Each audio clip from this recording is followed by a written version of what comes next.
The Fairchild Challenge is a really good way to spread environmentalism, especially young people and in school. It sparked a big passion with high schoolers in terms of like green science and renewable energy and stuff like that. And it's just amazing that something like this kind of united all the high schools. Carolyn Lewis is outstanding. She's an educator. She gave birth to the Fairchild Gardens Challenge. She created it. She is the mother of the whole thing. So today's rally really is a culmination of what I have been going through for the past 2 months, trying to make sense of being treated unfairly and being terminated from a job under false allegations. So I have to move on, but the fact that all of these people in the community care about people like me being treated the right way, and an organization like Fairchild standing up for integrity and treating people with respect is important. Support Ms. Lewis with all our hearts. The fact that Ms. Lewis started it, I mean, is all the reason why she should still be here. She's a really special lady, and I don't think she deserves to be away from what she's best at. Are you a teacher? Yes, I am. Kids don't want to really listen to adults, but when she talks, everybody listens. I've never really been environmentally conscious, but listening to Caroline's speech when I participated in the challenge really made me think more about what I'm doing with my world and kind of think twice before I act. Ms. Lewis is always very energetic, and she always got everyone very pumped up and very happy to be there, so we need to bring her back. She is the Fairchild Challenge. I'm here to support Caroline Lewis, for someone who has taken environmental education and science education from a local issue to a national and international issue. It's a very sad state, but this is what it's come to. I'm very, very disappointed. She's a great ambassador of the environment. I think it's a great cause that we're all out here. I think she's been instrumental in bringing the classroom outside the walls of the school. A wonderful educator and a woman of vision. She's always tried to bring diversity to the programming and always trying to make the program more relevant to all populations, particularly for underserved kids in Miami-Dade County. We feel it's extremely unfair that with such minimum due process, someone can be removed that is so multiculturally enforcing education across the curriculum. As a Hispanic woman working in education, I think that it's hard to find educational institutions that really support minorities, and Caroline has done an excellent job in bringing diverse education to all populations, and we're going to miss her. I'm here today because one of the greatest assets to Fairchild, Caroline Lewis, was fired. It wasn't discussed with her. She was just called in and let go. By Bruce Greer, the chairman of the board who micromanaged Fairchild for years. He needs to step down and go where he belongs, back to whatever he does. Okay, I'm here because it's not fair. I'm not a member. People in charge should have a limit in the years they serve, and I think this guy has reached his limit. They've let go of the very people who protect the mission, the original mission of this garden. I mean, Bruce Greer is taking the botanical out of the garden. It's not a private garden for the rich. Well, I think this reflects a deep displeasure of the members. They have made this place a museum and a wedding chapel. They're ignoring the members. They're ignoring the volunteers. They're just doing what they, and that they is Bruce Greer, wants. And he wants parties and not the garden. They're just dumbing down the garden, and we object. We object.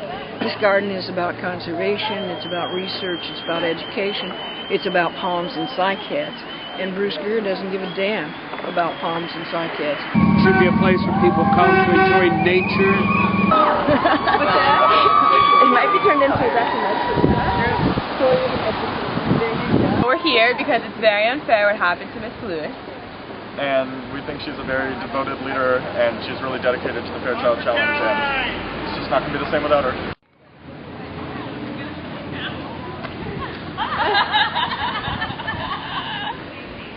She's such an inspiration.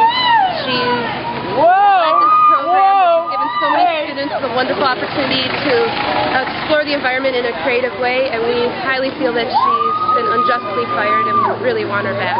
She started the Fairchild Challenge, and she made it what it is today. We should have term limits because the board has been there just too long. We need some fresh blood and some new direction.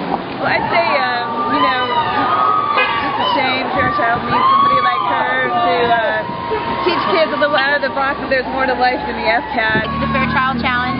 He also went to Mass Academy. We were in the solar energy class, and the Fairchild Challenge was actually a big part of our class, and we learned a lot. And now that it's not going to be there anymore, it's like, I don't know, it's really heartbreaking because like it was a really big part of my high school years, you know. The only real thing the kids can do in the real world that makes an impact. We've been in the challenge since it started. It's just unbelievable what has taken place here. We support Carolyn Lewis 100%.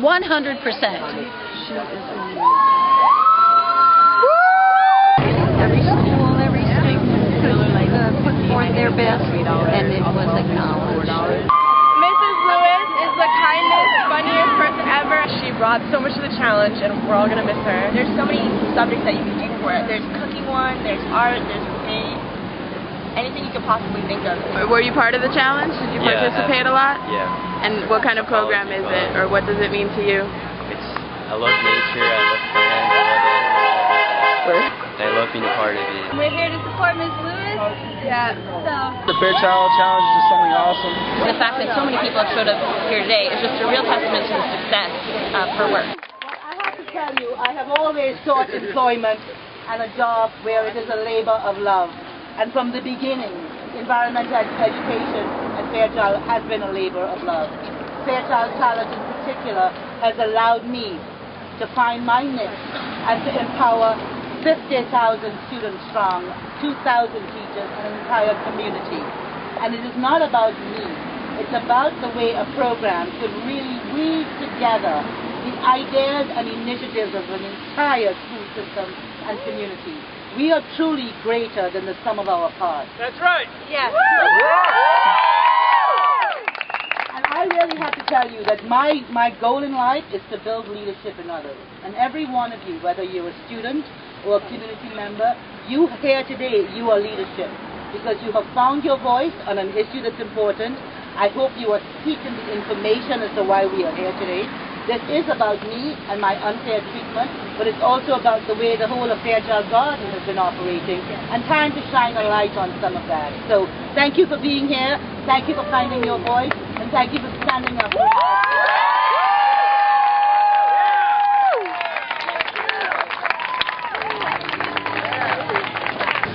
That all of these people, students, teachers, community members, have come out to have their voice heard speaks to my desire in life to build leadership in others, and I am so proud of that. Ultimately, if we do not change how the public voice can be heard, we're not living in a democracy anymore. And the only way for people to have a voice is if they speak themselves in information. So my departure from Fairchild has been, I hope, something that people can use to shine a light on the information about Fairchild so that change can be effective for this great organization to continue doing good work. Thank you.